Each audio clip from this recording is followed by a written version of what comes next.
तो भाई आज हम सीखने वाले हैं आज की वीडियो में कि एक एक्सेल शीट में वीलुकअप का फॉर्मूला हम कैसे लगाएं। वीडियो थोड़ा सा स्लो रहेगा समझने के पर्पज़ से, क्योंकि कई जगह हम वीलुकअप लगाते हैं तो कुछ एरर हो जाती हैं। अगर पूरा नहीं सीखा तो थोड़ा सा गड़बड़ होने के चांसेस हो जाते हैं, इसलिए थोड़ा सा स्लो रखेंगे वीडियो को।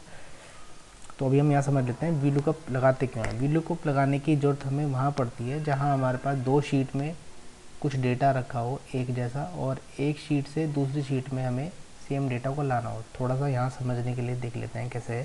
जैसे मेरे पास इस F1 से लेके G1 तक, F1 से लेके G11 तक का एक डेटा है। इसमें A की वैल्यू 2, B की वैल्यू 45, C की वैल्यू 6, और ये वैल्यू मुझे कहीं और लेके जानी है।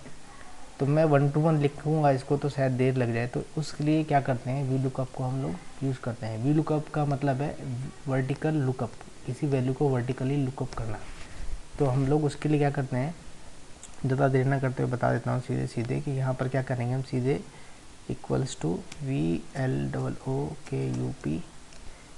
उसके बाद हम यहाँ पर ब्रैकेट लगाएंगे, और ये पूछ रहा है, यहाँ पर दिखा भी रहा है कि लुकअप वैल्यू।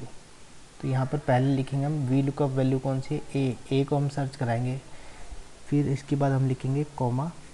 ये पूछ रहा है टेबल या एरे, तो हमने टेबल की फॉर्म में हमारा यहाँ डेटा है, तो अभी हम यहाँ से सर्च कराएंगे। तो इसमें से हमने ये टेबल हमने सर्च करा दी। इसके बाद हम लिखेंगे इसमें कॉमा। इसके बाद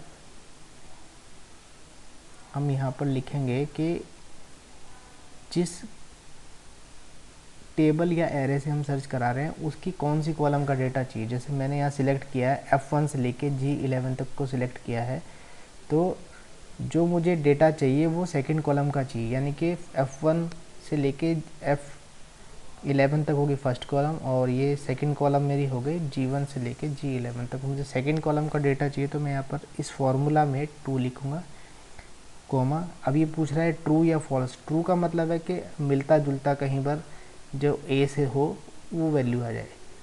फॉल्स का मतलब है एग्जैक्ट मैच, मतलब ए मतलब ए, और कैप्स लॉक का ए मतलब कैप्स लॉक का ही ए होना चाहिए। तो ज़्यादातर जगह हमें सेम ही मैच चाहिए होता है। तो एग्जैक्ट मैच के लिए या तो मैं 0 लिखूँ या फॉल्स, एक ही बात है। तो मैं 0 लिखता हूँ, ब्रैकेट को बंद करके एंटर कर देते हैं। तो यहाँ पर ए की वैल्यू आ गई हमारी। अब मैं इसको या तो कॉपी पेस्ट कर दूँ फॉर्मूला को, या सभी डबल क्लिक करके नीचे तक आ जाएगा। अब ये दो जगह नॉट एप्लीकेबल आ गया। अब मुझे दिख रहा है डेटा तो है, ई का डेटा है 8, यहाँ पर नहीं आया, लेकिन उसका क्या मतलब है। अगर मैं यहाँ पर डबल क्लिक करके देखूँ तो मुझे दिख जाएगा। उसमें एरर क्या हुई कि मैंने यहाँ पर डबल क्लिक किया तो मुझे दिख गया जो ये सर्चिंग एरिया है ये शिफ्ट हो रहा है। मैंने तो सिलेक्ट किया था A1 से लेके G11 तक, लेकिन ये शिफ्ट होके नीचे आ गया। तो मुझे इसमें क्या करना होगा, मुझे इसको सर्चिंग एरिया को, सर्चिंग एरिया कौन सा है मेरा, जैसे मैं यहाँ पर क्लिक करता हूँ उसको,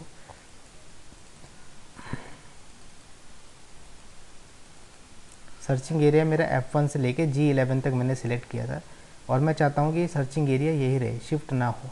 तो मैं क्या करूँगा, इसको F1 को डॉलर और G1 को भी डॉलर लगा दूंगा, यानी मेरी ये फिक्स क्वांटिटी मैंने बता दी कि क्वांटिटी फिक्स है, कभी भी चेंज नहीं होने वाली। तो मैं इसको यहाँ पर जैसे एंटर करूँगा तो यहाँ पर ये इसकी वैल्यू तो आ गई, और सभी में सेम मुझे पेस्ट करना है। देखिए इसकी वैल्यू आ गई है। इसका मतलब क्या है, अब मैं दोबारा यहाँ डबल क्लिक करता हूँ तो देखो सर्चिंग एरिया दिख जाएगा। सर्चिंग एरिया देखो चेंज नहीं हुआ। किसी और सेल में भी चेक कर लेते हैं, देखिए इस सेल में भी चेंज नहीं हुआ, वैल्यू आ गई है। ठीक है, तो अभी ये वी लुकअप का फॉर्मूला यहाँ तक तो ठीक है। अब गड़बड़ कहाँ कहाँ होती है हम जब वी लुकअप का फॉर्मूला यूज़ कर रहे होते हैं। तो देखिए जैसे मैं यहाँ पर एक वैल्यू है मेरी सी की वैल्यू में मैंने यहाँ पर स्पेस दे दिया 2-3 बार, 2 बार दिया मैंने और एंटर किया, तो यहाँ पर इसकी वैल्यू नॉट एप्लीकेबल दिखा दिया। तो इसमें क्या होता है कि यहाँ पर कंटेंट तो है, इसके आगे के भी है कुछ इसमें डेटा, पर उसने सर्च नहीं कर पाया क्योंकि इसका फॉर्मेटिंग में चेंज है, यानी कि यहाँ पर 2 बार स्पेस है या 3 बार स्पेस जो भी मैंने एंटर किया है वो आ गया, तो इस वजह से सर्च नहीं कर पाया। तो ऐसी कंडीशन में कई बार जो हम अलग अलग डेटा किसी और से लेते हैं, कुछ शीट किसी और से ली या किसी और की फॉर्मेटिंग को चेंज करके एक्सेल में लेके आए, तो ये फॉर्मेटिंग चेंज हो जाने से कई जगह डेटा कैप्चर सही से नहीं हो पाता। तो वहाँ पर हमें ये नॉट एप्लीकेबल वाले एरिया पे हम फ़िल्टर लगा लेंगे और वन बाय वन हम चेक कर लेंगे। मतलब 1000 के डेटा में से 2-3 जगह मिलता है जहाँ नॉट एप्लीकेबल या कुछ #NA/NA जो भी आप समझते हैं इसको, वो अगर डेटा नहीं दिखा रहा है तो उसमें आप उसके लिए ये फॉर्मेटिंग को चेंज कर सकते हैं। तो जैसे मैं यहाँ पर भी इसको, मुझे पता है हमारा डबल स्पेस में, डबल स्पेस करूँगा तो इसका डेटा आ जाना चाहिए। एक स्पेस है अभी, देखिए मैंने यहाँ पर भी सेम स्पेस जितने वहाँ पर है यहाँ डाल दिए, तो उसका डेटा इसने करेक्ट कर दिया कि ये वैल्यू इसकी यहाँ पर इतनी है। तो ये हो गया VLOOKUP।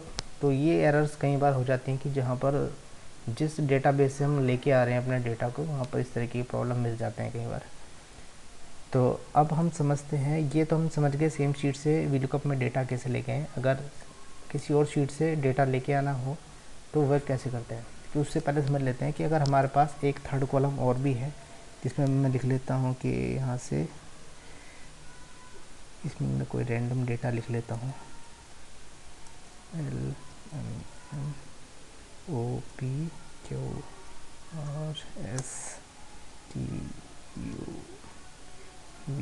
ठीक है, मैंने ये डेटा लिख लिया। अब मुझे चाहिए कि यहाँ पर थर्ड वाले कॉलम में ये वाला डेटा भी आ जाए। तो उसके लिए क्या करूँगा, मैं यहाँ पर इसी फॉर्मूला का कॉपी पेस्ट मैंने कर दिया, और जैसे मैं यहाँ पर देखता हूँ, देखिए यहाँ पर ये है, अभी इसने फॉर्मूला वही है लेकिन सिलेक्ट क्या हो गया, G1 से लेके H1 वाला।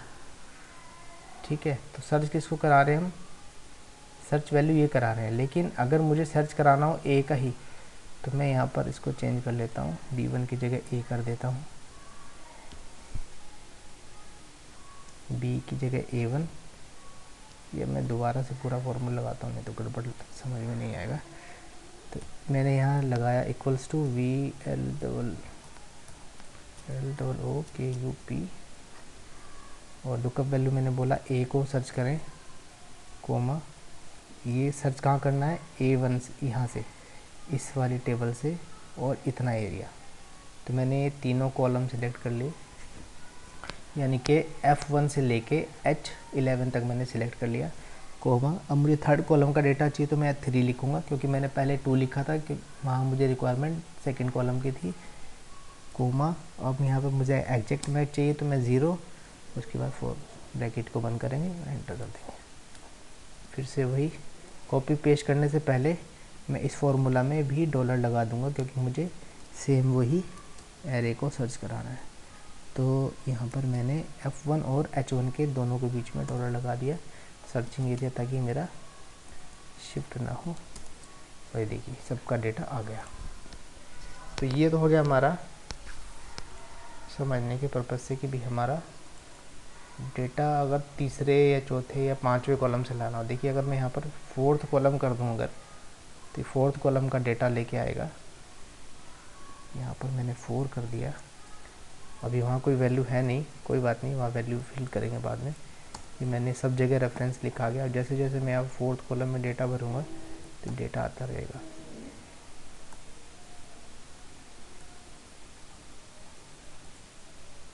कुछ गड़बड़ है, अच्छा ये इसलिए आ रहा है क्योंकि मैंने ये एरिया भी सिलेक्ट नहीं किया है। अभी मैंने थर्ड कॉलम तक सिलेक्ट किया है, तो मुझे इस फॉर्मूला में जाके वापस यहाँ H की जगह I भी सिलेक्ट करना पड़ेगा। ठीक है, तो मेरा ये डेटा आ जाएगा। देखिए I सिलेक्ट किया, तो बस एक्सेल को तो बताना है कहाँ से आप डेटा सर्च कर रहे हैं। देखिए बाकी सबकी वैल्यू 0 है, तो जैसे मैं वैल्यू पुटअप करूँगा यहाँ पर वैल्यू आती जाएंगे। जो भी मैं वैल्यू लिख रहा हूँ वो वैल्यू आती जा रही है। जैसे जो वैल्यू यहाँ चेंज करूँगा वो वैल्यू अपने आप उधर चेंज होती रहेगी। ठीक है, ये हो गया हमारा एक शीट से शीट में डेटा लेके आना, कि अगर शीट से शीट में है। अब मुझे किसी और शीट से दूसरी शीट में डेटा लाना, वो कैसे लाएंगे, तो इसको मैं सबको डिलीट कर देता हूँ यहाँ से। इसको मैं यहाँ से इस वाले पूरे एरिया को उठा के वहाँ ले जाता हूँ शीट 1 में। कुछ डेटा पहले से भी पड़ा है, चलो कोई नहीं, हटा देते हैं इसको। अब मुझे वापस शीट 2 में शीट 1 से डेटा लाना है, तो मैंने यहाँ लिखा इक्वल्स टू VLOOKUP, और उसके बाद मैंने ये लिखा सर्च वैल्यू मेरा A1, कोमा और मैं सर्च कहाँ से कराना है, मुझे सर्च कराना है टेबल एरे कहाँ पे है, टेबल या एरे कौन सा लेना है, शीट 1 में है। तो शीट 1 का मैंने सारा ही सिलेक्ट कर लिया और ए से लेके ये वाला मैंने डी कॉलम को भी सिलेक्ट कर लिया। तो A1 से लेके D11 तक मेरा सिलेक्ट हो गया, ऊपर दिख भी रहा है ये। उसके बाद मैंने लगाया कोमा, इसके बाद मैंने लगाया इसमें, मुझे सेकंड, मैं फोर्थ कॉलम का लेता हूँ डेटा, मैंने फोर्थ भी सिलेक्ट करा था, फोर्थ कॉलम का मैंने लिया कोमा, उसके बाद 0 और कॉम, एंटर। और उसके बाद मैंने इसको ड्रैग एंड ड्रॉप कर दिया। तो यहाँ 2 का डेटा नहीं आया क्योंकि मैंने यहाँ पर भी डॉलर नहीं लगाया अभी। मेरा वहाँ पर सर्च वाला जो एरिया है, जैसे मैंने वो लास्ट टाइम यहाँ शो किया था, वो चेंज हो रहा होगा, तो मुझे यहाँ पर भी डॉलर लगाना है। अभी क्या करते हैं, देखिए मैं ये चीज़ अगर पहले समझा देता तो ये चीज़ समझ में नहीं आने वाली थी, इसलिए मैंने सामने वाली शीट में ऐसे आपको समझाया। तो ये यहाँ पर से इसमें हम डॉलर लगा देते हैं एक, और D11 के बीच में भी डॉलर, और एंटर। और यही फॉर्मूला सेम हम सब जगह पेस्ट कर देते हैं। देखिए सबका डेटा आ गया। तो ये था वीलुकअप हमारा, कैसे कैसे वीलुकअप काम करता है। तो ऐसे ही एक्सेल के कुछ और फार्मूलाज़ को जानने के लिए अगर आपको ये चीज़ समझ में आई हो तो आप मेरा चैनल सब्सक्राइब कर सकते हैं। तब तक के लिए बाय बाय, मिलते हैं किसी और नेक्स्ट वीडियो में। नई अगली वीडियो हम बनाएंगे एक फॉर्मेटिंग करने के लिए, जैसे कंडीशनल फॉर्मेटिंग एक्सेल में करते हैं, तो वो कैसे कर सकते हैं कि हम लोगों को थोड़ा कन्वीनियंट रहे अपना काम करने में। तो नेक्स्ट वीडियो जो मैं बनाऊंगा वो कंडीशनल फॉर्मेटिंग पे बनाऊंगा। तब तक के लिए बाय बाय, अपना ध्यान रखिए। Okay, thank you, bye bye.